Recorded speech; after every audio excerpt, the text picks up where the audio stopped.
Hello, you're listening to Six Music with me, Russell Howard. I'm here with my friend John. Hello. Now, we had an email the other day from, not an email actually, an interview I did with someone in Cambridge saying that you and John always start the show with an argument. So I thought, well, let's change that. All right. How you doing, John? Screw you. Well, there you go. That could have been perfect. I'm all right. I'm fine. How Lovely are you? stuff. Yeah, not too bad. I'm in a good mood because John's found my iPod. Now, was it last week that it went missing or was it a week It before? was 2 weeks ago it went missing. Yes. It was found Lovely. in your iPod holder. That's right, in yeah. your bedroom. Mm-hmm. Crazy place to keep it, if you ask me. Yes. You came back to the flat, you left it there again, Yes. and here we are. Here we are. Good news. Do you want to tell everyone what's happened? I'll tell them What's that? for you. He's found a house in Swindon. Oh, yeah. How exciting is that? Now, this is... Subject to financial crunch. Oh, this has been going on for months now, Swindon Gate. Yeah. And we can officially... I've just got a beautiful image of people who run stationers in Swindon being absolutely delighted. The king is here. Possibly, you know, a meat shop. Butchers, I believe they call them. Not a meat shop. That'd be hideous. But you're on your way, aren't you? Yeah, well, I hope so. Little two... Finally found the spatula pad. That's what I'm calling it, the spatula pad. He's got a little two-bed with a garden. You're very excited, weren't you? Shed. Yeah. Detached garage. You don't want your car making noise in the night keeping you up, do you? Absolutely. Detached garage. Should have heard it. He left me the best message on my answer. It was fantastic. Well, you are listening to a house owner in the Swindon area. It was brilliant. Then I rang it up the next day and you're in a bad mood again. Yeah. You've had an That's up and the down crazy roller coaster that is being a friend with me. Absolutely. But you'll get to hear about that. It'll be basically me and John wittering throughout the show. Hope you're having an excellent Sunday, waking up well and all that kind of malarkey. Text us 64046 or email russell.sixmusic@bbc.co.uk. You might, if you've got anything to say, we're going to do time travel in a minute. I've got a bit of a cold. I'm not putting on like a husky kind of gravelly voice on purpose, but what can I do, John? I've got Vicks Vapor Rub. You don't want that. No, that's the worst Cheap stuff. import. Get the proper stuff. It's not worth it when you're ill. It's like that deodorant you used to get at Christmas off your relatives. Yeah. Like Rodan and Tusk and stuff like that, and you'd spray it on yourself and your arm would disappear. We just had a text in, John, haven't we? We just had a text in, Russell, yeah. Morning, lads. Yep. Any chance of a tune for Ed and Becky hard at work on Ed's first home? Which you think, yeah, fine, we'll think about that. First home, you know, need some tune to the background. Is there anything more, John? Oh, it starts. And then they've put the @ symbol. I think they mean and. Dun dun dun. Why would you want to buy a home in Swindon? I've got a lovely image of all our listeners shouting out now at this moment, because it's got good access to the A419. Yeah, exactly. Why wouldn't you want to? And I'm not buying, I'm renting. He's renting, Yeah, do you want so there'll be no financial investment for me. No.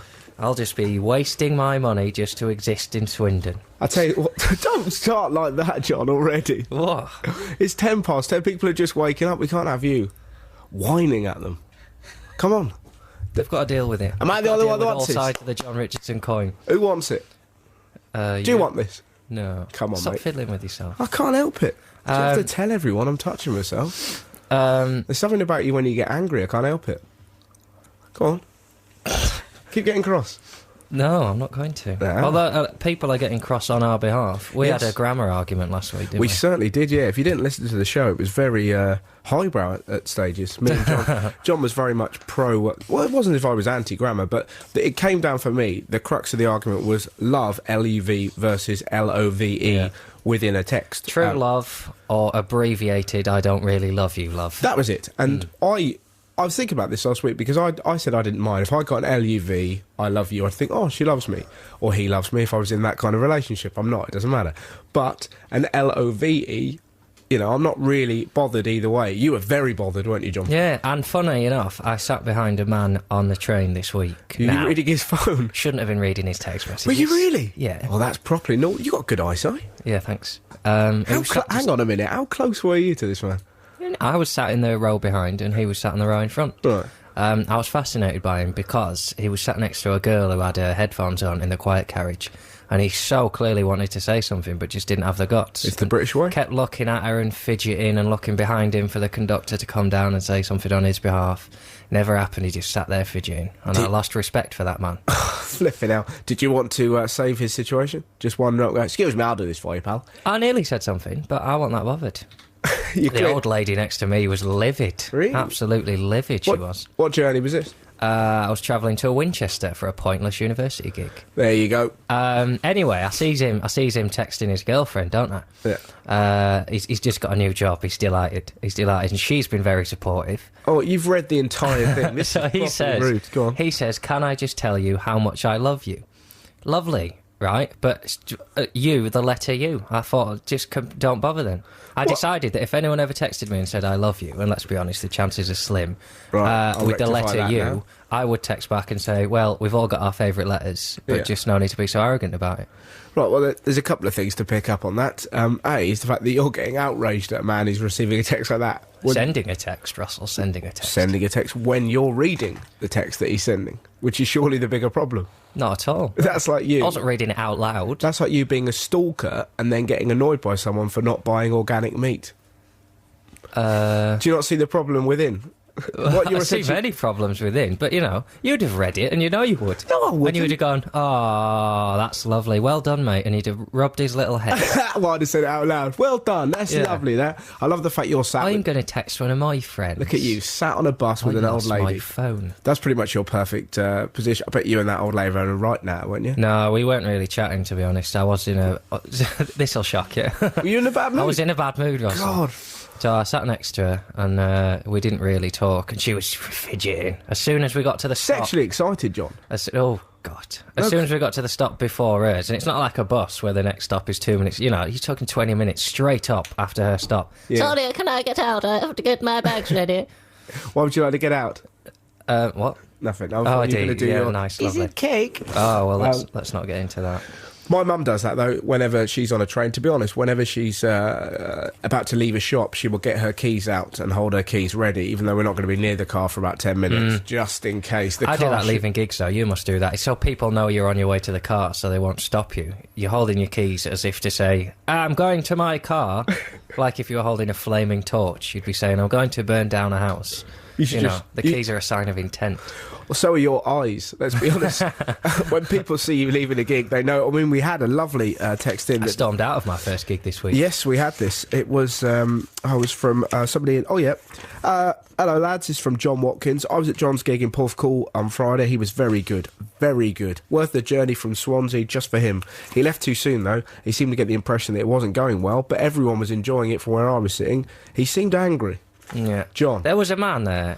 Here Some we people go. Go on, John. Get him. Go on. Hey. We all get in a bad mood from time to time. Yes. But I never take it out on other people. And there was a guy there, every question I asked him what his name was. He went, "Who wants to know?" Well, clearly I do. I just asked you 3 seconds ago.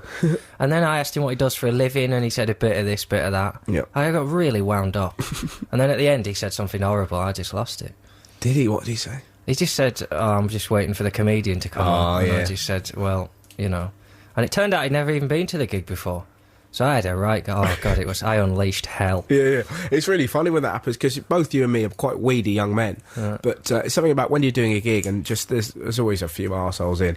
Occasionally, at Christmas gigs more than anything, there's always an old man with his arms folded looking at the young dream boy he'll never be, as I'd like to tell him. and you go, "What's your beef then, Grandad?" And, "Well, I'm waiting for the comedian." And then you just lose it. It's just that fantastic thing. And you get really cross, and you start pointing your hand and shouting at him and telling him that you've won awards and you've got reviews to prove it, and you do a radio show, and that you can sell out theatres. And then it's that lovely thing when you have to walk back into the dressing room with the other comics going, "All right, lads," and they're looking at you like a 5-year-old who's literally just lost his rag. It's hilarious. All stages should have a rear exit, because there's nothing worse than having to do that and then walk through the crowd. I've had to end gigs by saying, "Listen, I'm going to have to walk past you all now. Just don't even look me in the eyes. I'm going to be looking down, but I still have peripheral vision. I'll know if you're looking at me. So just look at the floor." Don't touch me, don't tell me it was all right, just let me walk past, and we'll pretend this never happened. I had to do that in Paris last Tuesday. I had to do it in Porthcawl. Very different gigs, you and I. Different worlds. Anyways, but both lovely guys. I did a gig in front of the producer of Deal or No Deal last night. I didn't find out until right at the end. It would have been less funny if I'd known. Absolutely. I'd already ripped it by then, it was too late. Lovely stuff. The Deal or No Deal crew always come down to Jesters, don't they, in Bristol? Yeah. And our friend Mark compares that gig, and it's a fun gig, but it's always slightly ruined when they're there, because there's this sort of air of vague celebrity about them, and you go, they're the deal or no deal people. Really, they watch people open boxes. They must be very proud. When neither of us are fans, are we, John? Which will ruin our student fan base. Mine's a very factual problem that I have. You've got beef with Edmonds, haven't you? Well, I've got immense beef with Edmonds, but my biggest problem is just that they open a box and all there is inside it is a piece of paper, and that's what envelopes are for. That isn't your major beef. No, my main beef is Noel Edmonds. Go on, tell and what he's done to my people. No, I can't get into it. He killed Morecambe. Simon Stainrod's email. I love the fact you've just thrown that away. Yeah. I simply will not. He killed Morecambe. Anyway, we've had an email off of who? Simon Stainrod. Is that his real name? I don't know. I'd like to think so. That sounds like a nickname you'd give me after a turbulent evening. It is now. Hey, here comes Stainrod. Well, that'll be crabs. I said that last week, didn't I? He did. He accused me. I was funny last week. Yeah, what happened? You were in a good mood poor last week. call. That's all right. £5.10 to have someone Stop be rude. it and read the email. Why Swindon, he asks, because you'll be neighbours with Andy Partridge and the rest of XTC. Who in their mind wouldn't want that? Absolutely. Now, the grammar thing's rolling on as well. Thing, yeah. Dear Daily Mail begins this email. Lovely. I don't like that we're being thought of as a Daily Mail. It's not prudish to like good grammar, is it? It's not a Daily Mail thing. I have done nothing, says Robert Caudry, to counter the regular misuse of the plural panini, where the singular panino would in fact be correct. This is not only for fear of sounding like a complete twig, but also because of the reciprocal failure of the Italians to properly grasp the concept we articulate when we use the word Q. That's probably your favourite email we've ever had in. I do like that. That's top 5, that. If only for referring to himself as a complete twig. Yeah. Which I like. Now, we've had someone who's had a pop at you for a word that you used last week. Yeah, dearest John and Russell. Not very often you get a slam that starts with this. Yeah, I had a lovely email from Luke this week who called me a sausage, and we all know what that means. Yeah. Stories I've told earlier. Dearest John and Russell, says Saz. Listen, the anger in that. It's a good name, Saz. You don't undersay the word Saz. If you're going to say the name No, but you said Saz, it with real... Here comes Saz. You can't be too angry with Saz, though, because it's soft sounds. Saz. I'm afraid I never listened to your show. What start. the... During its allocated time, as Sunday mornings are my time of quiet reflection. However, imagine my surprise when I got round to using the handy Listen Again feature this evening. Not the podcast, guys. Why haven't you got one? Good question, Saz. We're working on it. We're working on it. BBC Radio Suffolk have got our hold. John emphatically declared that he could guarantee that no one has ever used the word ennui in a predictive text. Bum, bum, bum. I don't remember doing that, but I didn't get carried away. You did, mate. You said a lot of things last week. No man has ever done what I've done. I rode a horse.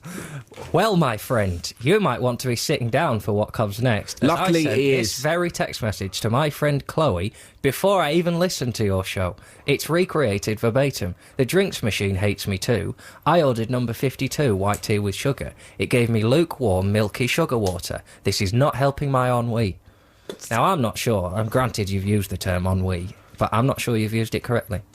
Oh, it slams back. It's like an intellectual wrap-off here. Ennui, ennui's a sort of exasperated, it's boredom, isn't it? And it's not really... If you get screwed over by a drinks machine, that's more of a sort of anger and ire and irritation. Sounds like a really bad sci-fi film to me, to get screwed over by a drinks machine, Unless it gave me tango and I wanted Fanta. Bum, bum, bum. But we think in different ways. The good thing about slagging off Saz is she's not listening now. So sometime, say, Wednesday evening this week, she's going to listen to this, and I'm going, you're wrong, Saz. And she's going to go, there's nothing I can do about it. Yeah. And she'll email him for next week, and I just won't read it. Yeah, let's just insult her throughout the entire show. Oi, Saz, you're not a real dad. Keep them. Yeah. Let's keep it going. She's not awake. She's having quiet reflection time. I'd love a bit of that. She ends with loving your work, boys, so maybe you should be too harsh. Bit awkward. Well, it's a bit awkward. She stinks of poo. So this grammar thing rolls on. Let's finish it. Sue emails in and points out, NB... Nota bene from not the Sue from Bristol who emailed in a few weeks ago and has a thing about loo roll perforations. Now, I don't know if she means that is her, or why would you say that? Wow, well done for remembering. Yeah. I'd totally forgotten about her. As you live in Bristol and have been talking about grammar, I thought you might be mildly amused by the following. You might have noticed that Bristolians, but probably not people from Swindon, add L to the end of some words, e.g. Asda becomes Asdal. Asdal. I haven't noticed that. My auntie says Asders. Yeah. So it's more an S. Well, I wouldn't say L. This is another one, you see. We've had an email in from Richard, who says... Richard Earl. Russell. Yep. Doesn't. Fine. John was berating people for ignorance of punctuation last week. I have to agree with him. Brackets. Yep. I suppose I don't have to. I just want to. Oh, that's nice. You're an aspirational figure. A sort of a Jesus figure in very tight-fitting clothes. My main gripe is when ignorance creates new words. Why do people refer to Tesco as Tesco's? See, my auntie does that. My mum does that. Yeah. It's just, I think that's a But is it apostrophe S? Are you saying, the shop belonging to Tesco? No, or are you saying one of several Tesco's? No, you're pernickety. Everyone's so pernickety. It's just Tesco's. Why? Because it's a dialect thing, isn't it? Why? Because that's how it's become. That's Why? How it's a brand name. You can't change your brand name. But I can go down Tesco's. I'm going down Tesco's. Yeah, but the first time someone said that, and the person they were talking to didn't go, Tesco... Yeah, well, they went, that's fine to say Tesco's then, is it? But what I shall say Asda's, I shall say... Do you know the ones that really offend me? Ones that are already plural, where people go, it's going down Bootsy's. Bootsy's? Yeah. Bootsy's? Yes. Beat. You'd say beat, that'd be funny. Yeah. Bootsy's. The thing is, they're normally saying to somebody, whereas you're on your own. Yeah. That's the thing. Thanks, mate. Well, it cuts down to that. You can't get that angry. What's happened in that conversation? I'm going down Tesco's. The person who said that with the other person has gone, it's really Tesco, but I really love Fred and I don't really want to bring him down, so I'm just going to say Tesco's as well. I really love Fred. A little bit less now, but... No, but see, that's the amazing thing. You would love... There was a story I read in the papers this week. I instantly thought of you. It's about a divorce in Russia, right? This is... And I thought, this has got John written all over it. A Russian man divorced his wife of 18 years after finding she had been... Well, no, listen, right? Divorced his wife of 18 years after finding she had been feeding him cheap pumpkins instead of courgettes. And instantly I thought of you, right? Ivan Dimitrov, 47, was devastated, in the same way you would be, to find the pies he'd been eating for 6 months were made of pumpkins and not courgettes.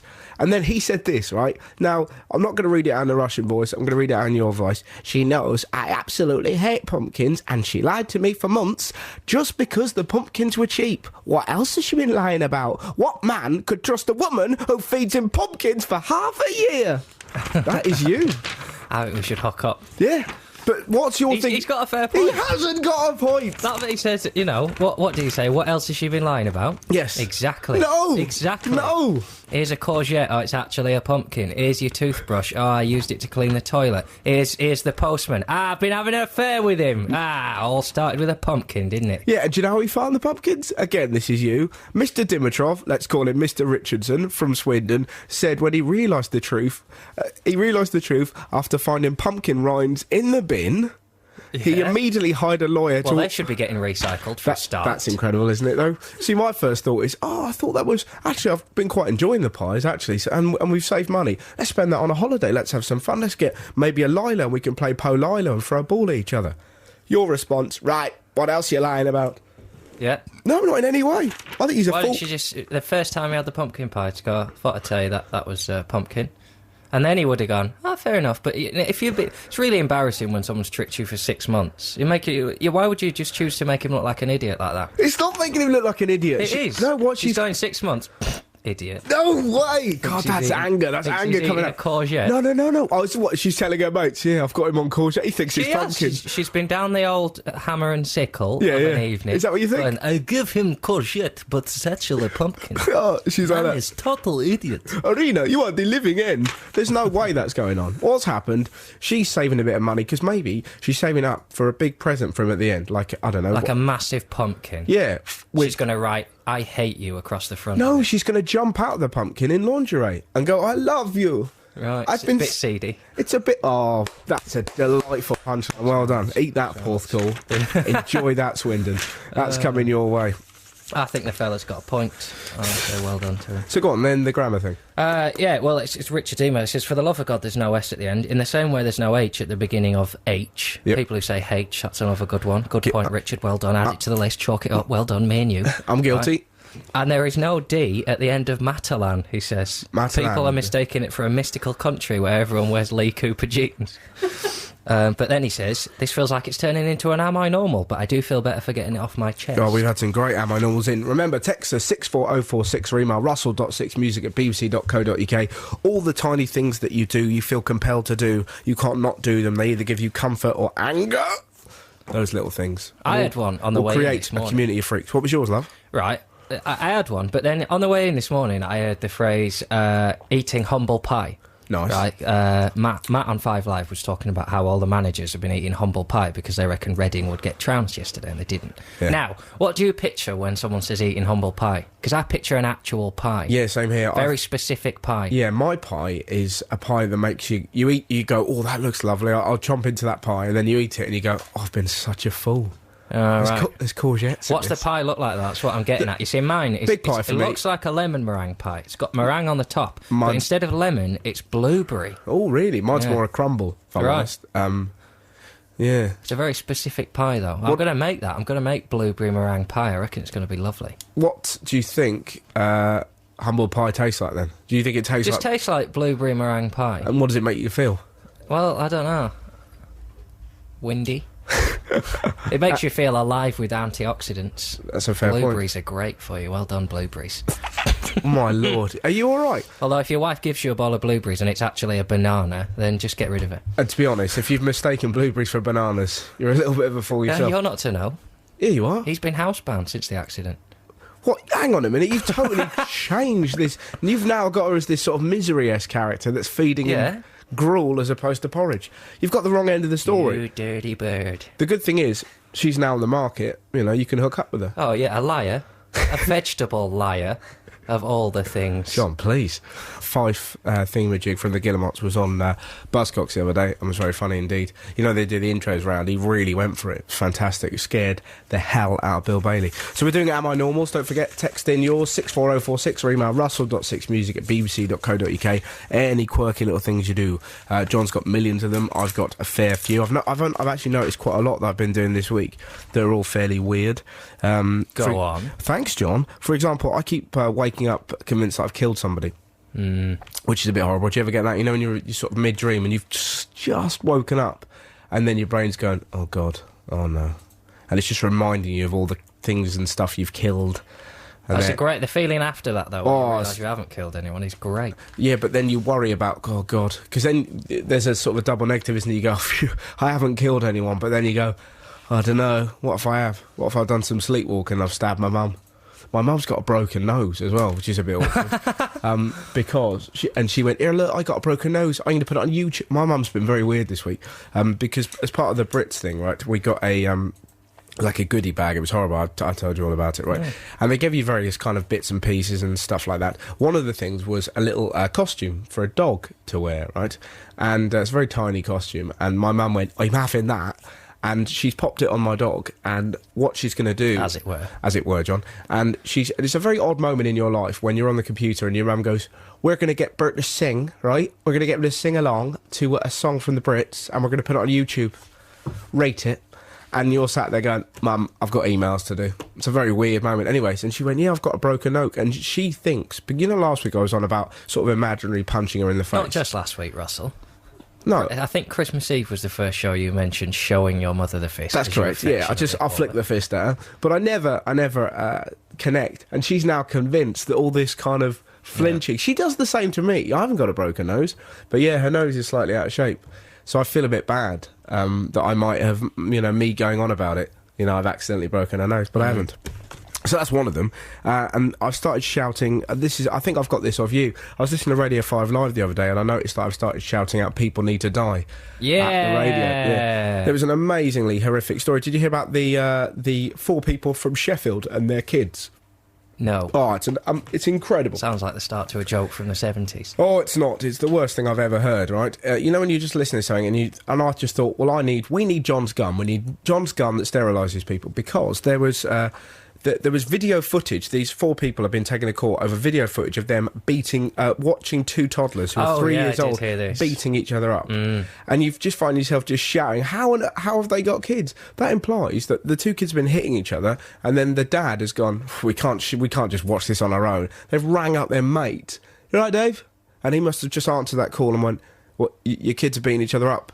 You want me to come round and bring the video camera? I'll be there. And he's just sort of listening to it going, and I've genuinely found myself... Kids didn't even start the fight, though, did No, they? no, they were forced into fighting by their parents. And you just find yourself going, people need to die! And then as soon as I said that, I just thought, oh, God, What's happened to... I could feel my hair curling. The change of We stuff. can't really get into this debate now because there are some weeks when I can gloss over it. If I'm in a good mood, I'll pretend. Yeah. But the mood I'm in this week, I'll read you a list, starting with the number plate of the man I took this morning who drove far too close to me on the motor. I had a car crash in the last 2 weeks. I don't need you driving up my backside.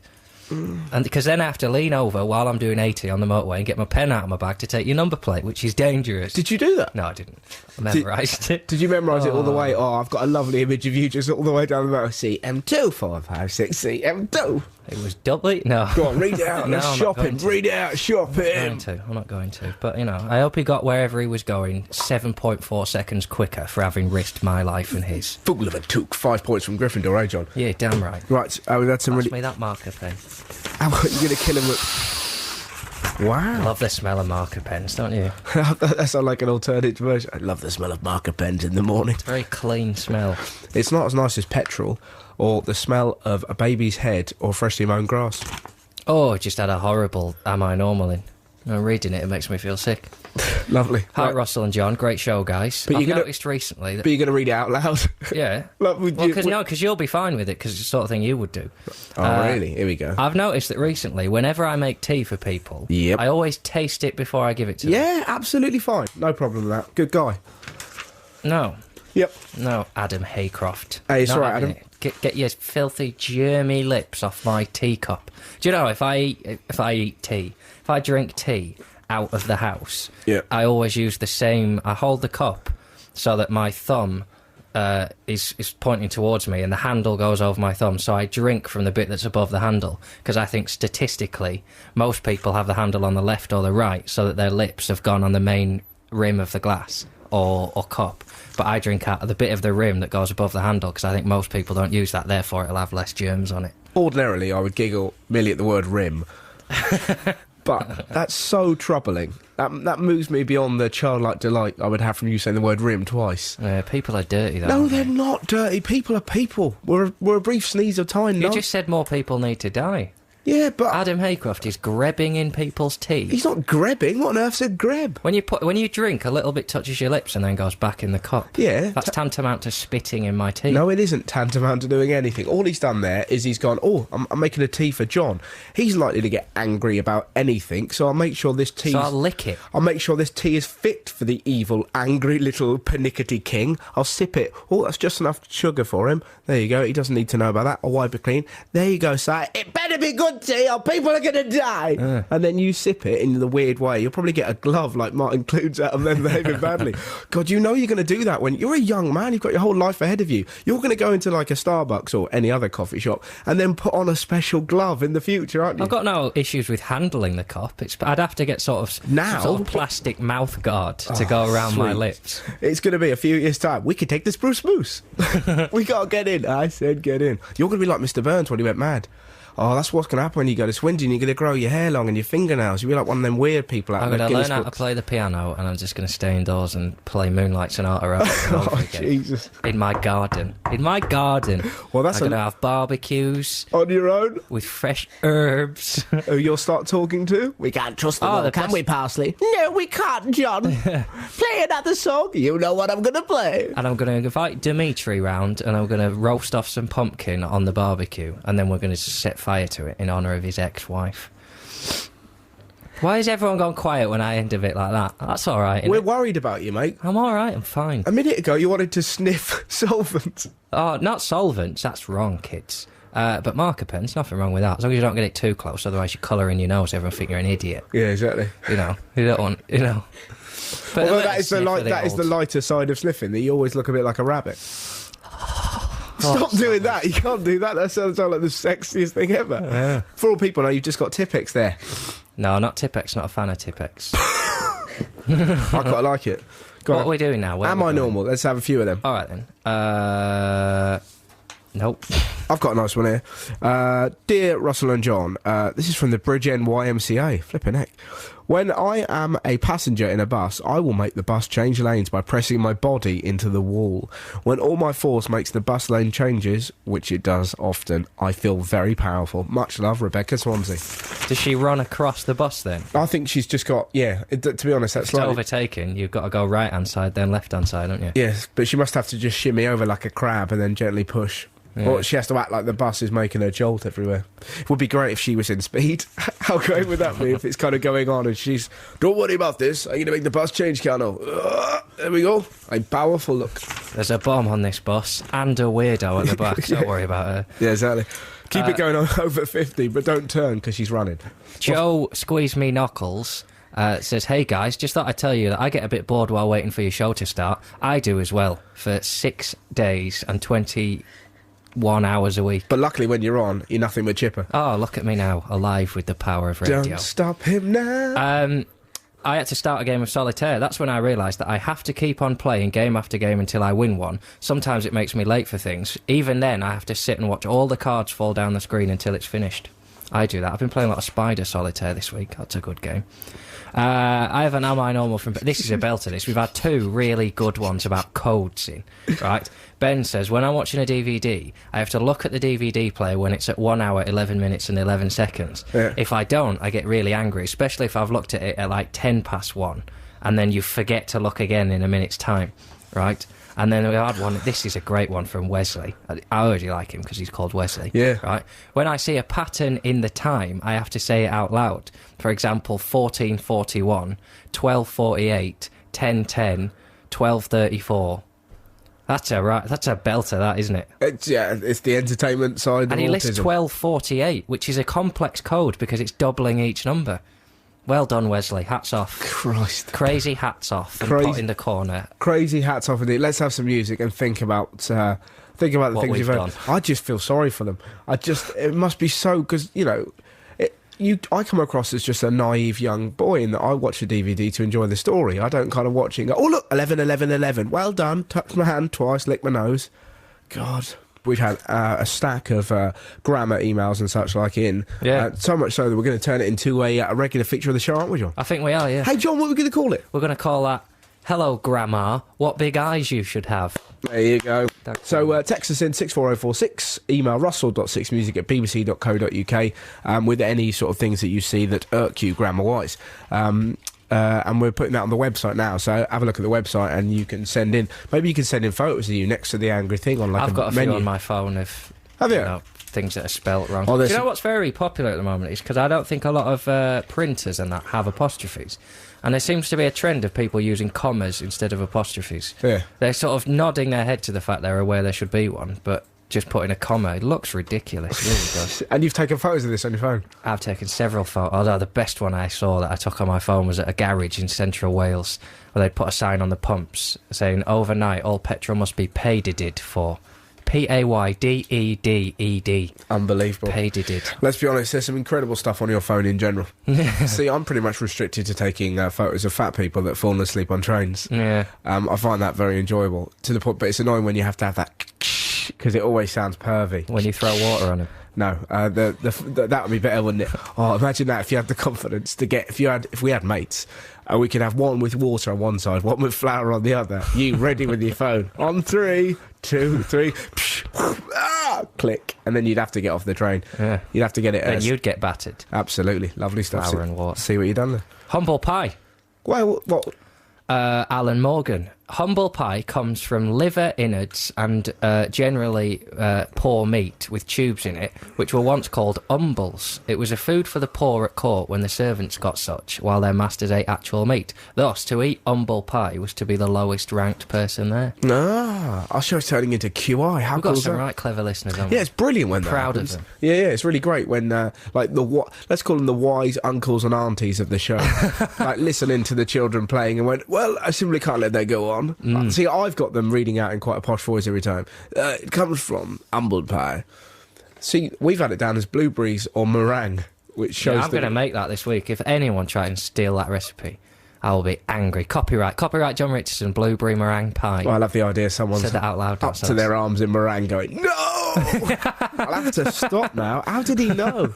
I'm on to you. Oh, that'd be tasty, that though, wouldn't it? And I'm gonna do something pretty wacky with the base as well. I haven't decided what yet, but it's not gonna be an ordinary biscuit base. No. I don't know, something crunchy. Maybe put. How about a crunchy? Oh, I'm gonna put like Maltesers in it. God, I'm incredible, but lonely. Am I normal? No. Pit Lawrence. The one I've lived with all my life is words and particularly lyrics get stuck in my head a very lot. However, I can't listen to your show without the following phrase cropping into my thoughts. About 2 months ago, you did a brackets throwaway story. Yeah. All our stories are throwaway. We just riff, don't we, Russell? It is for this, yeah. Two funny guys just riffing. Just having a slam down. With a woman who upset John and left him saying, why do they hate me? Every Sunday, I spend the rest of the day intermittently doing my impression of why do they hate me. I hate it and want compensation, but I also desperately want to hear you say it again. OK, John, do you want to say it? Oh, it's you that says it, isn't it? Why do they hate me? Yeah.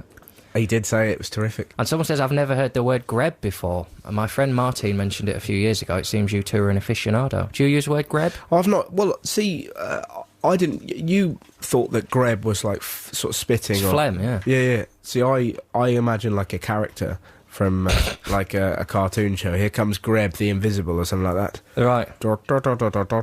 I'm Greb. Look, I've got teapots for hands and stuff like that. But we think in different ways. It writes itself, doesn't it? It does, yeah. See, that was riffing. But that's what I think of Greb, as like a superhero. Are you thinking of Grubby from Teddy Ruxpin? No, I don't know a lot about the Ruxpin. Mainly because... dream with me tonight. God. I love Teddy Ruxpin. I know you do. Really into cartoons again. I know you've got a little Teddy upstairs, haven't you? I've got a Teddy. I had a Teddy Ruxpin when I was a kid. You put a tape in his stomach and pressed it, and the mouth moved, and he read stories to you. Yeah. It was so nice. There was one of those on Dragon's Den yesterday. I was watching it, and they were trying to get a guy came in and went, "I've got an idea. It's really great watching Dragon's Den, isn't it? But it's always for the sad old man who's made right. This is gonna rock your world, right? It punches vegetables for you," and they just sat there going, "Oh God!" And he spent ages in this shed, and they just kind of go, "What's the market for that? Have you sold any? Not yet. I've got an order for 7 million." And it's bleak, and you can just see and they've obviously been sat there in their shed at home, and their kids have gone, "Dad, seriously, who wants a toad catcher? Oh, you get me in that den. You get me in that den. I'll magic it up." But there was a guy yesterday putting DVDs into a teddy. And it was a similar thing. And the Health and safety. No, it was fine apparently. But the Scottish fella, unlike you, got very angry because he went, I want to read stories to my kids. I don't want no damn bear reading them. All right? Hey, a lot of people, single parents don't have time to read stories to their kids. Well, that's what I thought. But it's up to abuse, isn't it? Because your older brother's going to pop something horrific. Do you know what I mean? You're going to get like... You want a lovely little story about sort of elves and marshmallows and sort of wizards and stuff like that. And he's going to put NWA in. And you're going to be... I say he. That's what I would have done to my little brother. Oh, there was no risk of that with Teddy Ruxpin because you had to buy the approved Teddy Ruxpin storybooks. Yeah, you didn't have, but you could slap in a different tape. I'm guessing that's what your mum did. Why would you do that to Teddy? Yeah. That'd be great, though, if someone swapped your tapes. That explains why you're so cross at the world. Mother! What is it, darling? Did you not hear about Teddy going to the beach? No, I did not. I'll tell you what, it would be quite funny to put Alan Bennett inside of a Teddy Ruxpin, wouldn't it? Mother fell over on a regular basis. What? What? Dad cleaned up her sick. I told you that story about Alan Bennett. It's amazing when you read it. You listen to the audiobooks from nowhere. He's very twee and very lovely. He's just kind of chatting away. Mother would go to the shoe shop. We would all get our shoes fitted. There was a musky air about it, and it's all lovely. And you kind of go, "Oh, this is twee Middle England." And then from nowhere, he suddenly goes, "Is it me, or is it that everybody who works in this shoe shop now is a slut?" And you find yourself going, "Whoa! All right, Alan, someone's had a bad experience in Shoe Zone." Anyways, Teddy Ruxpin and all that. Keep your Am I Normals coming in. 64046. Email russell.6music@bbc.co.uk with those, and we'll keep it rambling on, I guess. Right, let's read out the Am I Normals, because this show is rapidly descending into you going, "I'm having flapjacks now. Later on, I'm having meringue. I'm going to do something incredible with Maltesers." Well, I had that planned out when that song was on. I was going to go out and get me Earl Grey and have a bit of flapjack, and a coffee machine was broken, so I couldn't have me Earl Grey. And I thought, I'm not having flapjack without Earl Grey. I'll get dry mouth. All right, you wittering old lady. Come on. What we're doing, Am I Normal? Yes. Mark emails in. Hey. He lives in Didcot, and he thought we might read it out because it's near Swindon. Yeah. When I'm in a shop and I'm looking at something with a view to buying it, I can't buy the one I was looking at and have to pick another one up from the shelf. This is the case for all types of shopping. I also refuse to buy a book if there's the slightest flaw with it, such as bent corners, folded pages, and have to ferret through other copies until I find one that meets my criteria. Ferret through is an excellent word. If you're truly ferreting, you're probably damaging the books in the process. Hi, Russell. After seeing Jaws as a 6-year-old, I thought sharks would visit me on the toilet, so I couldn't go. Oh, I had a bit of a thing like that. I thought rats were going to come up and bite me ghoulies. So I went for a stage, this is quite recent, of hovering over the toilet for fear of a rat attack. Right. They're quite greedy rats. They'd want a proper meal. A lot of people do this one, right? You know, we've had people say I have to have my volume on multiples of 5 or even numbers. A lot of people do that. This one, Rick from... A lot of people do that. Look at you. A lot of my kin. I bet you more than half of people in society do that. What? Have to have it like on? Brits. Yeah, I bet subconsciously most people will flick the volume up by 2. Yeah, you think we're all like this little bunch of weirdos. There's 10 of us, but we are legion. We are legion. But anyway, Rick from Durham texts in and says, at mercy to my TV in stereo, I have to increase the volume in multiples of 12. Oh, flipping it. What if you just want it a little bit louder? Yeah, exactly. That's, you know. You sounded properly like Mark Lawrence then. That was great. What if you want it a little bit louder? Guy's living in a dream world. Also, I'm 21 and still suck my thumb. Am I normal? No. I used to think there was an invisible piece of string going from my head to the sky, so if I turned my head to the right, I'd have to turn it to the left. What do you think of that, Mark? Guys, a Fruit Loop. And finally, Mark, Go on. Hi, Russell. Yeah? Am I normal? Whenever I walk over a bridge, I have the overwhelming urge to throw whatever I have in my hand off the bridge. Oh, that is weird. I just nearly came out of... see, my ex-girlfriend, Keris, was on about that whenever she's near a cliff or anything, she has an urge to throw herself. And she's got an urge of late to punch people for no reason. She just wants to wander up and smack them in the guts. Weird business. We spent the entire last Sunday, during which John cooked me an incredible meal, by the way, and we had fantastic fun. Dinner of the week. Dinner of the week. Oh, yeah, I said I was going to cook it, and I cooked it. Yeah, that's right. Last week, John was giving it all. I'm going to cook you a dinner that's going to knock your socks off. I tell you what, by 10 o'clock Sunday night, I had no socks on. They'd been well and truly knocked off, and he was stood there going, yeah! And then we spent the entire evening, it was great, just doing impressions of Mark Lawrence. It was brilliant. It's like being two children who'd got a funny voice that they'd heard their dad say. We spent literally the entire... I mean, it got slightly out of hand, and we portrayed Lawrence, which he clearly isn't, as a man who was both racist and homophobic. But the fun we had, we can't repeat any of what we said. Suffice to say, it was along the lines of... If you've got friends or family coming around this weekend... Flipping it. Honestly, do it. Hey, Mum, I tell you who's a... And then the fun you can have. It was great. Yeah, papers. Yes. Britney Spears has gone a shade. Yeah, if you're just waking up, that's kind of the big news of it's the front page news of most of the tabloids, that she shaved her head. You know something's really weird when even the proper papers have got it in their front page. Yeah. Because even they're going, yeah, I know it's celebrity and that, but this is really weird. I think it was a mistake, you see, because she hasn't had a song out for a while, has she? She's gone to the hairdressers. He's gone, all right, how you doing, Britters? And she's gone, not so bad on yourself. He's gone, fine, thanks. She sat down. He said, what can I do for you? What do you want? Yep. And she's thought he meant like in life. So she's gone, well, ideally I'd like a number 1 all over. And he's mistaken that, lopped it all off. Thank God she didn't say a number 2. Oh, exactly. That's some amazing text in, particularly the Greb comment. We've got here, Harry Greb was a boxer. Maybe it's in reference to that. Hi guys, a Greb is something a chav, even though I hate that word. Just a horrible way of saying don't poor people dress funny. Calls anything that is slightly goth, punk, etc. By the way, I love you, John. Must be a local thing. A Greb in Leicester is someone who likes heavy metal, wears leather, and doesn't wash enough. So maybe it's a mixture between a boxer and like a punk sort of goth figure. Sounds like Grebs are all things to all people, and you have to find your own personal Greb. We've had a lovely text here. Hi, Russell. I'm John's dad. Am I normal? Now, if that is your dad, that's pretty nice. Yeah. He's not normal because I get all my little, all my quirkiness I get from my dad. He, I remember when I used to go around to his house, he had a shopping list that was the same every week. And it was always in the same corner of the desk, bottom left-hand corner, like exactly an inch from the edge of the desk. Handwritten, capital letters, no spelling mistakes. Same shopping list every week. Did his shopping at the same time. And I'll never forget watching him make his sandwiches, Marmite sandwiches. he could always he put the knife into the margarine. Always the perfect amount of margarine on the knife to butter one slice of bread. How lovely is that? I've got a lovely image of you, maybe about 6 years old, applauding your dad for making a sandwich. It was very good. Very good. Encapsulating. I found out. See, my family. See, I went back to see my family last month, and there was a moment where we were sat at dinner, and we were all just eating, and it was, it wasn't a very nice time, so it was silent. But then my nan looked over at my dad and just went, "John, will you move that lemonade bottle? It's really irritating me." And there was a lemonade bottle in the middle of the table that was half on a coaster and half not.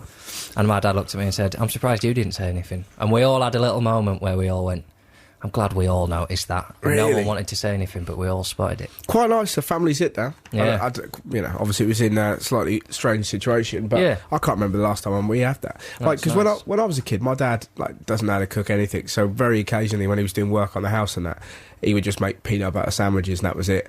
And we'd kind of, unless Mum came home, we wouldn't eat. We'd just kind of have, Mum would arrive back at about 5 as she'd been out, and we'd have peanut butter down our faces, and there'd be, sawdust and kind of, bricks and stuff everywhere, and Dad just kind of go, "I don't know what to do, look after the kids." And then Mum would have to prepare the situation. My dad's properly hopeless. And my dad's still at that stage where, because I can cook food, of course I can, I know what I'm doing. Compared to my dad, right? So I'll be able to cook some spaghetti bolognese or chili con carne, quite simple dishes. But you can see my dad looking at me with a sort of a mixture of he's proud but also slightly disgusted that his boy can cook. What next?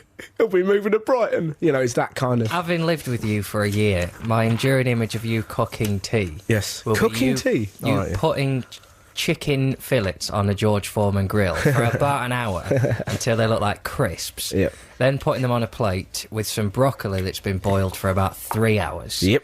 And a tin of baked beans. Oh, he gets... And then going, "It's just what I fancy, John. It's just what I fancy." Absolutely. Whereas there's you, giving it to the people that you're down with them. Whereas you're the most snobbish cook ever. I mean, your food's lovely, but he's got real beef with I've got real beans. beef. I don't buy this fake beef. I won't be doing with that. No, but It's actually a pumpkin. Well, not for me. No, but you've got real problems. What's With wrong? what? What's wrong with beans with steak? Nothing. Everything's wrong with No, it beans with isn't. steak. Oh, sweet liver and onions. Hey, I tell you what, talking of which, while we're having a bit of a debate, this is a great text we've had in from Matt from Swindon, living in Bristol, in Swindon today. That's quite nice. Lovely. He says, "Does the Russell Howard Show have a cheese club? I could never work somewhere without a cheese club now," which is a fantastic text to send in. We haven't got a cheese club. What's but a cheese club? I presume that's where at places of work, they it's a bit like Fight Club. But they just have Dairy Lee and they hit each other in the face with it. But The first rule of cheese club is we don't make before bedtime. absolutely, yeah.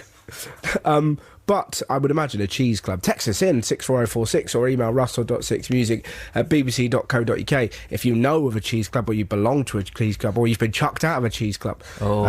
Heaven forbid, for cottaging. Absolutely lovely. But I had a fantastic... Somebody shouted out to me at a gig in Cambridge. I said, "I hope you had fun" at the end of it. And this bloke went, "Fun? It's been nearly as enjoyable as very good Stilton. Well done, young man." Which is, you're in quite a posh area when people are judging your entertainment based on a cheese. You see, in Porthcawl, I got, "How did I have a Dairy Lee sandwich?" Yeah, that's fair enough. That's when I knew it was time to leave.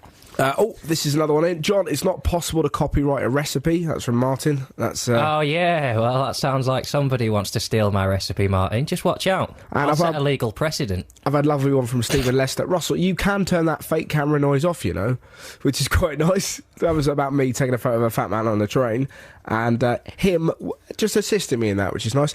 We've had a text in saying, "Russell, a cheese club is where people meet up to worship cheese at their place of work," which is quite nice. The word worship's quite nice in there. Yeah, It that frightens me a bit. Gives it a vague Da Vinci Code feeling. That, sinister undertones. Oh, it's quite nice. Maybe with cheese, a bit like the Lurpak man, just in the middle, and them all kind of bowing down and praying to him. If we had a cheese club next week, yeah, right, big, everyone's turning up now. Everyone brings Andrew in cheese. Collins is going to be there, Namone's going to be there, Gideon Coe's going to be there, Yeah. all the big names are going to be there. You've got to bring a cheese that says Russell Howard knows his cheese. What are you bringing? I'd probably... I'm a brie man. I like a bit of brie. You are. I've heard it said before. Yeah. I don't know. I'd probably tag along with you and just bring some camembert, knowing how mental you went when I didn't enjoy your camembert that time in Spain. You you weren't really concentrating on it though. No, were you? totally. Too busy sending emails Yeah. from your bedroom. Let's go on holiday together to Spain so I can sit in my room and talk to people in England on the computer who aren't even there. Let's do while I'm grilling tuna on a barbecue on the veranda in Spain. Let's do a radio show together and get really grumpy and tell everyone what you're going to eat later.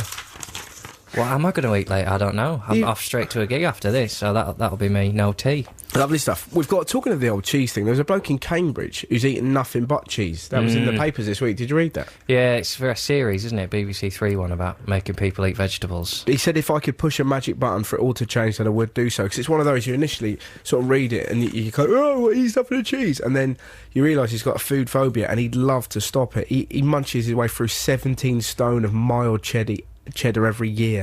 Cheddar's a very different thing to munch your way through. You don't want to do that. He's never had a hot meal in his life, not even hot cheese. Not even fondue? My throat goes all tight. I start sweating when I smell it. I'm desperate to change. That's really sad, isn't it?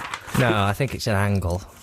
It's an angle. Being Ruth. I watched the one this week. There was one this week about a guy who only eats crisps. Yeah. And he eats like 15 bags of crisps a day, and they were trying to get him to eat food, and he just looked like a child. They fed him a grape and he was sulking, going, I don't want to eat it. Oh, yeah, and then he ate it and he sort of retched, and you think, oh, just eat it. Yeah. Just eat it. You just need a forcing mum when you're a kid to let you eat stuff. That'd be a much quicker programme. If I only eat cheese. No, you don't. Sit down. It's pumpkin or it's courgette. It don't really matter. Your wife's left you, eat it. We should force feed people on the food. Yeah. It's like you were saying you started watching it and you just had a real... for Chris, didn't you? I had the best. I mean, I like salt and vinegar discos anyway. I'll say that now. But that was one of the best bags I've ever had. Yeah. Best bit about the discos is when you think you've finished the crisps. What's that in the bottom of the bag? Little bit of powder. I love a bit of that. Oh, it's the best bit. Lovely best stuff. Bit. I like. It's like that Fast Food Nation as well. When you watch that, is that what it was called? The or Super Size Me. Super Size Me. Yeah. I got 20 minutes through that and thought I have to go out and get a McDonald's. Now. It's impossible not to. And then you watch the rest of it and you think, I probably shouldn't have done. Oh, I felt good at the time though. We got any other news stories? Well, there's one, just a little quick one. I thought you'd be pleased to hear that in the National Portrait Gallery, not the Portrait Gallery. I was going to say the Portrait. Pictures of pigs. Yeah, pictures of pigs playing snooker.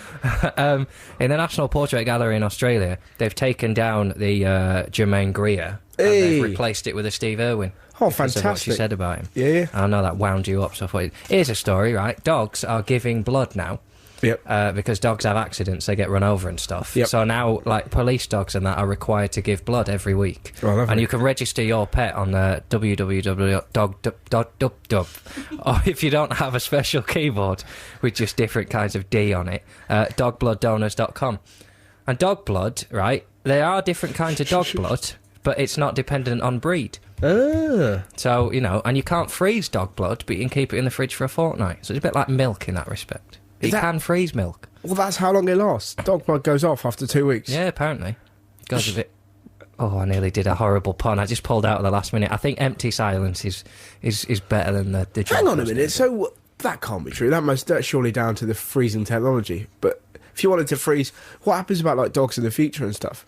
If somebody... Well, I often lie awake at night thinking that very thing. If you were a millionaire, you know, a super duper millionaire, a billionaire, let's say, and you wanted to freeze yourself so that you could come back in the future. So what you're saying is you couldn't bring your dog back? No, probably not. You could. He'd just be a bit like rigid. He wouldn't thank you for it. Oh, flipping heck. That's horrible, isn't it? If you got like a... Oh, that don't bear thinking about if you're a billionaire and you can't bring your beast back. Talking of Australia, there was a great story here. An Australian man caught a 4-foot shark with his bare hands. He only did it because he was drunk. Did you hear about this? No. Oh, it's fantastic. A boy called Philip said he only realised what an idiot he'd been when sobering up the next day. The bricklayer had been to the pub for a fair few vodkas. He went fishing with his mates. He spotted the 4-foot bronze whaler shark, climbed down a ladder, followed the shark as it swam around the jetty. He then stripped off, launched himself into the water. It was a bit of a fluke. I just got behind the shark and I went for a big grab. I guess you could say it was the vodka spurring me on. How fantastic is that? That's the best thing to have nicked when you're drunk. Have you ever nicked anything better than that, a 4-foot shark? No, I don't. I just get miserable when I'm miserable. Yeah. Imagine that. That's nothing to. That's not to do with alcohol. Jumping in and catching a shark. That's fantastic, though. That's ridiculous. It would make you feel good. Imagine that. The most I've ever seen people nick are bollards. Yeah. Imagine if you saw a student just wrestling a shark coming home. That'd be brilliant, wouldn't it? No. He should have lost a finger. Oh, that would be great, wouldn't it? Just... It's like when you see people do amazing tricks on YouTube and stuff like that. There should be a little bit afterwards. You go, what should have happened there? Right? Instead of the young man jumping over the cow, he should have caught one of his gonads on the horn, ripping himself so he could never be a dad. Thank you. Lovely stuff. You're not a fan of the shark story? It's an interesting and witty story. I'm glad it's in my life now. But I get angry at people jumping in and frightening poor old sharks. We just had an email in about cheese. Yeah, angry. Lurpak is a butter, not a cheese. Yeah, I a said. Cheese club is all in fair reason, but a butter man at a cheese club? That'd be great, wouldn't it? Oh, how awkward did you feel as you went, oh, God, and you brought some Lurpak over. For God's sake, it's like John worshipping cheap Safeway factory meat at an organic meat appreciation society. Breaking the bounds of preposterity, my friend. I apologise. You've got Alex me. Crawford. Sorry, Alex. Angry man. Hey, I recognise Oh, dear. What? Good morning. I saved you the bother of inventing the recipe by finding one on the net for you. Apparently someone called Flora beat you to it. Blueberry meringue pie. Flora, you cad. Flora better not go to the cheese meat. She'll be in real trouble. She washes her berries. Interesting, Flora. Interesting. Oh, God, that sounded so sinister then. She washes her berries, does she? Hey, John, talking she's of which... using pastry. I'm rocking this up. I'm making a sort of a crushed Malteser base. So, Flora, you got nothing on me. Back off. Okay, well, on that link... Lovely, though. Thanks for that. I'm going to cook that. Hey, guys, I was wondering if John would change his feelings about talking on public transport if an attractive woman talked to him. Love, Claire in Cornwall. It says LUV. Another one goes... In the bin. And another one goes by. You were so close, Claire, but if you listen to the show, you would know it's going to take a very special and, more importantly, careful lady to find her way to John's heart. It's the whole talking on public transport thing. You see, attractive people are worse. It's, people who are happy in their lives, who have just accepted who they are, they talk because they've got nothing to lose. Yep. But, you see, people who are insecure, there's a real trendiness in society to be this moody... It's films, so you put your iPod on and you think, yeah, everyone's going to think I'm listening to Kurt Cobain, and you put your head down and you're grumpy because you assume that it makes you look important and like you have other stuff to be doing. Oh, God, look at that dude over there is clearly thinking about, like, business deals and love affairs and his book. Whereas I'm not. If I met a girl on the tube because she saw me and thought, God, he looks moody, then when she met me, she'd found out, actually, I'm a, bouncy, lovely guy. You sell a lie. That's why relationships all fail. You sell a lie. Yeah, but to be honest, that's projection, isn't it? Because that's you looking at everyone on the train going, look at him, he's doing a business deal, because you want to do secretly a business deal. I've done business deals. Yeah, but you quite like to secretly be in a suit, in a pinstripe suit with very, very slick hair, on your phone going, buy gold, I've just bought some gold. You quite like to do that. Yeah. That's what happens. Not familiar with the constraints of business. No, I think in a different way, but then everyone's upset, aren't they? No, and to say that, what was it you said about happiness? I can't remember, I didn't mean it, I just said it. Yeah, but... It's not real, it's an illusion. We've invented happiness, I firmly believe that. Oh, absolutely. I was thinking that if we were still doing our time travel thing, which we're not, I was going to travel back to the last time I felt happy, and I've no idea when it was. I've done loads of gigs recently. They've been amazing, and they've kind of sold out. They've been incredible, and you still finish it and go, oh well. And it's just that sad thing of going, I think the last time I felt truly happy was sledging when I was about 8 years old. Yeah. And on a train. You give Curtly Ambrose a right good licking, didn't you? Eh? Sledging, cricket. Oh, right. That would be great, wouldn't it? 8 years old against Curtly. Call that a fastball. Such a dick. Yeah, but that's an interesting point about trains. I think you spend a lot of time looking at other people because you've got nothing else to do, and you start imagining what's going on in their life. And I think the truly happy people are the people who aren't on the trains, or are the people who are just getting on, just reading a book, but not, as you would suggest, reading a book so that others could see them. They're not the people who tilt the book towards you, so they're reading maybe a book about Russian poetry. You give those a wide berth, but an old man or an old lady smiling with that, you can vaguely see the dimples as they're reading a book, and they've literally not a care in the world. That's fantastic. That's who you want to be. You want to be an old woman enjoying a book. I'd love to be an old woman enjoying You're a not book. very far away from it. Yeah, well, when I move to Swindon, I think that's going to happen. I'm just going to sit and read Reader's Digest in my garden. How great would that be if I come round for a surprise visit and you're in a dress like that and it's just covered in cheese, and I'm like, all right, John. Hello? What's happened? Oh, a few changes to me in Swindon. I'm going through the change. Is it me or is it warm in here? I think I am on my period. Yeah, I think you are. I've been eating a lot of chocolate this week, and I can't eat it without smelling it for 5 minutes first. I didn't mean time of month. I meant the menopause. I know what you meant, yeah. I know what you meant, young man. I think you're on the way. I had a chocolate egg this week. Oh, God, I was nearly in tears. It was unbelievable. Really took me... When food takes you by surprise... Because I thought I wanted just like cheap chocolate, but I bought this dark chocolate. I don't usually like dark chocolate, truth be told. I find it too bitter. But it really... I don't like like dark chocolate. I find it too bitter. Yeah, but it had shortbread in it and truffle and caramel. And my gusset's running up. Yeah. Tasty. The best food is when you have food so good you want to sexually gratify the person that made it. You know that feeling when you're like, So what was wrong with the beef I made last week? Who made this? Yeah, well, Aunt Bessie is getting it. And Mr. Kipling. I'll do the pair of them. Your beef was lovely, but I don't think our relationship's at that stage where we can just get it on. All right? As today's proven. Asparagus wrapped beef. Yeah, that Can't do any better than that. I nearly tried it with chicken later this. Well, why am I talking about this? We had a lovely one here from Claire. Really sorry, I only wrote LUV as I didn't have enough text characters. LOVE, Claire in Cornwall. I'm so sorry, John. See, there you go. That's the bad side of your grammar problems. She's trying to save herself 12p. Well, what was the initial 10p. email? The initial email was she'd love to have a chat with you on public transport because she would like to go out with you because she thinks that you sound attractive and wonderful. And you've spurned that simply because she was trying to save 12p. She said the word attractive, like you say. She could have used, like, fit. Yeah, but if she'd have said... She'd have saved, 6 characters there. But if she'd have said fit... She'd have written love twice. That would have been scary there. Love. Love squared. I would have happily done that bit of maths. Claire, he's turning into an old lady, so... yeah, you better get in quick. I suggest text messages in the wrong way. If I were you, I'd send him a telegram. That would very much play into his new style. Imagine that. I've received a telegram. John, when are you going to stop wearing this dress? I prefer the dress. Oh, look, Claire in Cornwall. Would I like to come round Hertford Bridge? Yes, I think I will. I've made a few comments about those filthy mudbloods that live in the bottom of my garden. You get time to muse when you're old. You can say stuff like, yes, I will. Yeah, you can't say that when you're in your 20s. Very seldom see a kid. Yeah, I will. Yeah. Yeah, well, no, maybe you Would do. I like a biscuit? Well, crimes and cribbage. That would be good. That would be lovely, wouldn't it? Do you want a little biscuit, Russell? Yeah, I think I will, Mum. I think I will. It just sounds creepy. Me and my mate Lee, when we were kids, tried mysteriously. Yeah, we tried to get a catchphrase going that if we were going to do something, Yep. like I'd go to Lee, shall we play football, Lee? And he'd go, shall we? Yes, let's shall. And we tried to get that going, it never really took off. A bit like your business, let's be honest. I don't know if you've heard of John's business before. John, both me and John were successful businessmen. John and I. Yes, I had a car washing business that I ran with the vicar's son, Ralston. Car wash. Went very well. We had 5 customers. Unfortunately, wash your skidders off. We didn't wash skidders off the car, John, because why would we put skid marks on a car? Unless, we should have done that. Then we could have, if we'd have gone around wiping skids on people's cars the night before at night by torchlight, and then gone, excuse me, can we wash your car? Because it's got, like, bum marks on it. I done giving you what I call number 7, the streaker.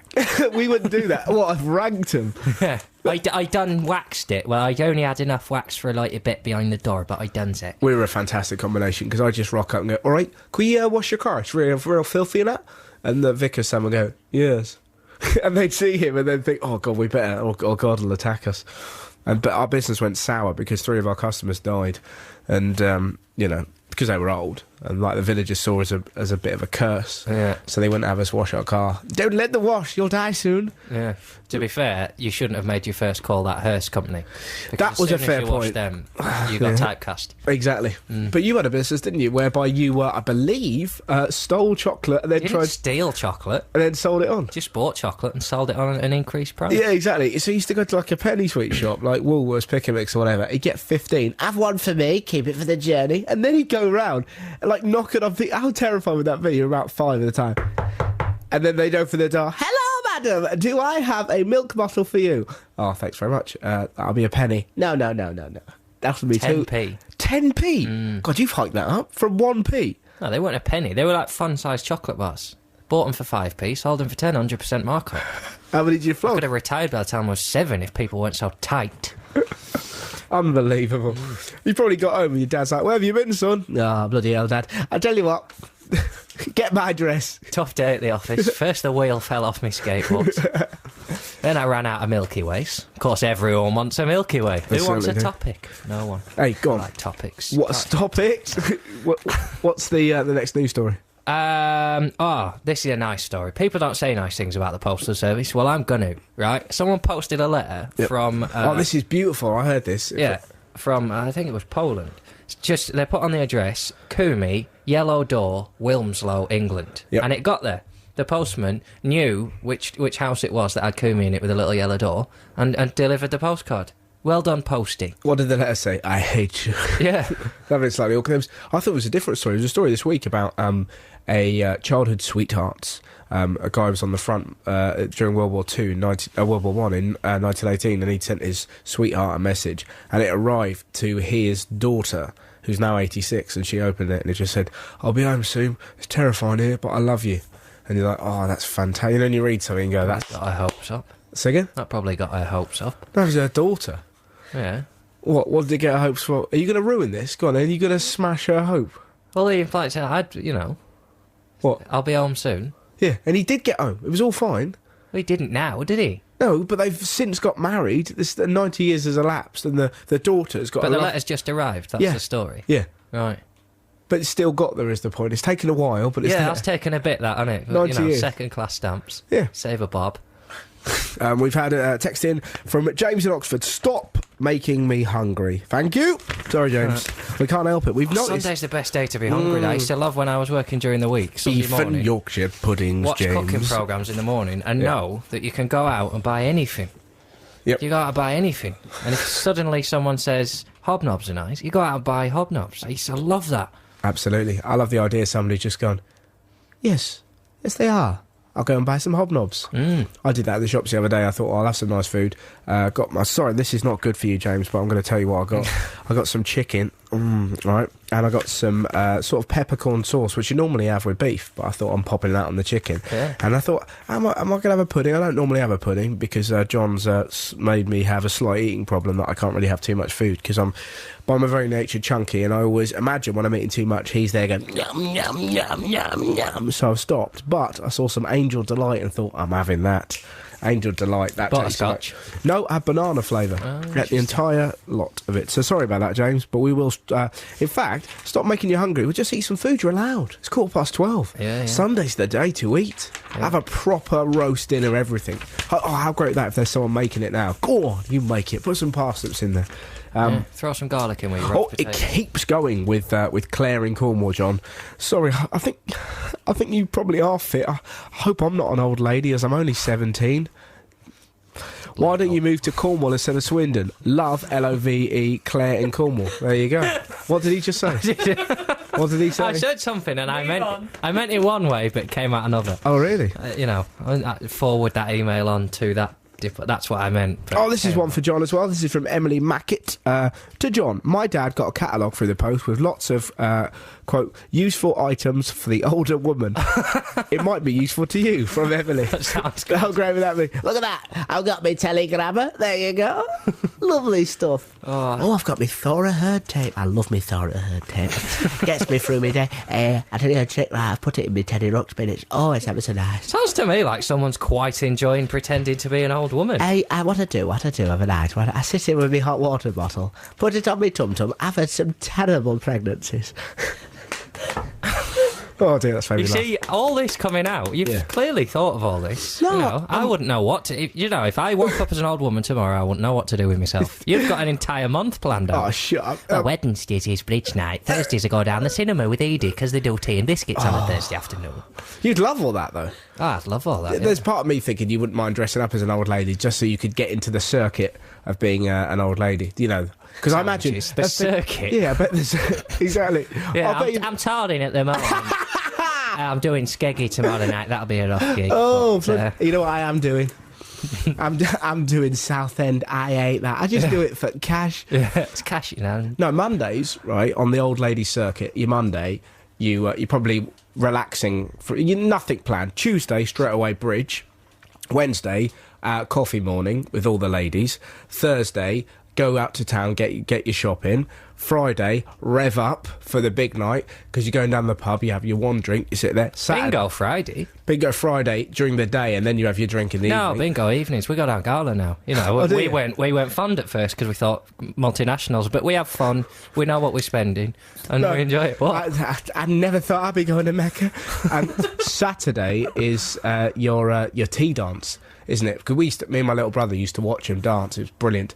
At the Ropley Village Hall every Saturday, they draw draw the curtains, and you couldn't help but think, what's going on here? This looks magical and mysterious. And sometimes they'd leave the curtain slightly ajar, and you could see all these old people dancing. It was brilliant. It was like an extra scene from Cocoon, just seeing them pirouetting and spinning around with each other. And we thought, actually, this is where it comes from, because my brother went, tell you what, right, sounds weird and all that, but I wouldn't mind being an old man, because then you could dance with women, but hopefully they wouldn't look like that. Do you know what I mean? And I should have said, yes, I do, vaguely. But I went, oh, Daniel fancies old ladies, and told everyone. And so he became known as a weirdo that liked old ladies. All the old ladies loved my brother when he was little, properly. Used to, like, touch his face all the time. Hated me, because I've got a lazy eye. No, his secret's there. Secrets. I was like, yeah, well, I can't help it. I got a lazy... Because he used to be properly, like, wonky. He would stare into my eyes.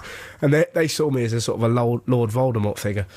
Was it also that you used to do stuff like that, just put chips in their tea or something because you were bored? No. I bet you're a right mischievous little toad. No, I was a terrified young man who... Miss, I caught a worm.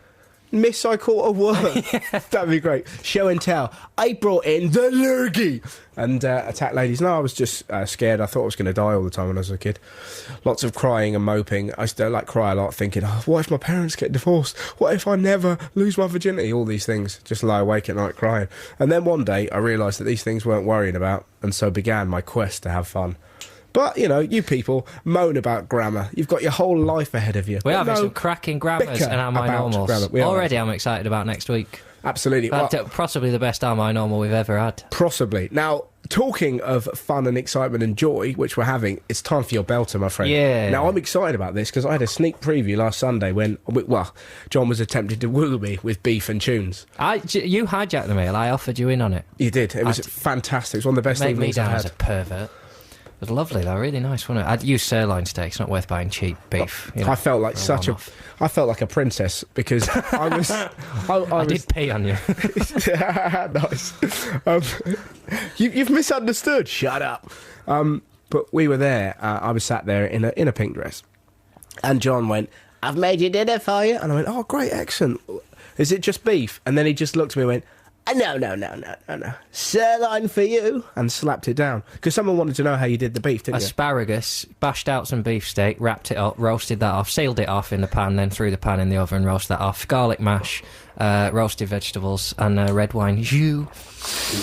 What news have you got, love? Yeah, right. Yeah, right. Go on.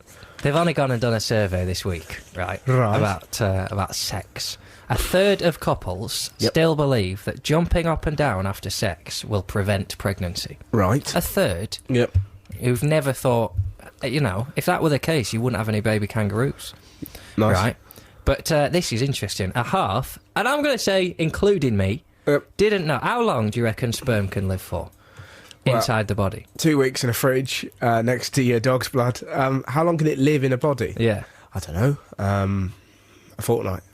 7 days. 7 days? Is that right? How long did you have it Craig David's writing a song about it. Yeah, exactly. Is it not dead yet? Went for a swim on Monday, for another swim on Tuesday. Flipping hell, is that escaping?